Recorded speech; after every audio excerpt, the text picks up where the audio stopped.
No, now. For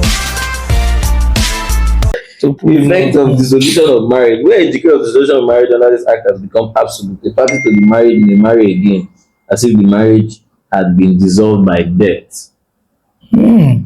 So divorce is equals to death. As if. That is to say, you cannot be revived. So it's as though you were never married. Person is now as though dead. That was saying as equal to death. That was something I was saying. The marriage has died now. So once the marriage has been dissolved by the court, it's as though the parties are dead. But those two people, Dead to me. They have something. But our world is upside down now. Because marriage would have been like they had something. But now relationships, you have people that had a lot of things. They just broke up and then they turn as though they are enemies. Yes. In fact, if you go back, the thing is even surprising me.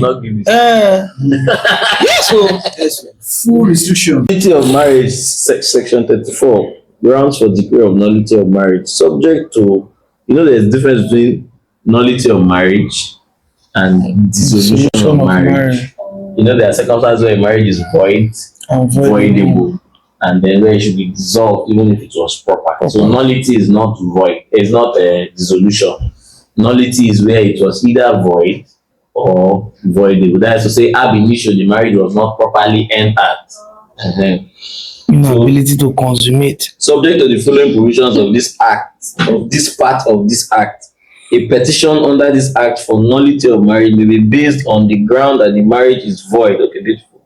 Or on the ground that the marriage is voidable at the suit of the petitioner. He told me that he was rich, that he's working in Shell. Only for me to go marry him and say that he doesn't even have work. We be able to raise that up. The court actually gave the grounds to make a marriage void or void. But that's misrepresentation. It's not this kind of deception. I know that. That's misrepresentation. It is now. You said that you work in Shell. But how will you even go to the court to explain that this is business? And he gave me letter of employment. He showed me his office, everything. Only for me to marry him and not find out. Misrepresentation. That is, you entered into the contract because it's a contract. I know in normal law of contract there is mistaking of facts. You understand? Yeah, there is misrepresentation. Oh, you said, yes, that will make it voidable now. Yes. You're like, oh, I'm going to be giving you 20 million naira every year. When we marry. Then I marry you and I find out that you're how much have you worked? Allow me to aspire.